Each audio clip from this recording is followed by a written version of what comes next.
Hello everyone, welcome back to our channel How to Tutorials. In today's video, we're going to see how you can turn off cellular data for updating iCloud photo library on iPhone. Well, it is a very easy and simple process. So let's dive right into it. So the first thing that you'll have to do is simply just open your settings application on your phone. And after opening your settings application, now you'll have to tap on this cellular. After tapping on cellular, now you can scroll down. And in here you can see these are every application that could use your cellular data. So you can tap on show all in order to see all of the applications, and you can now scroll down and manually search for photos application.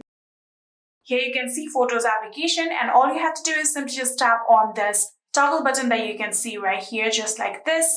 And now photos won't use your cellular data, and you have successfully turned off cellular data for updating your iCloud photo library on iPhone.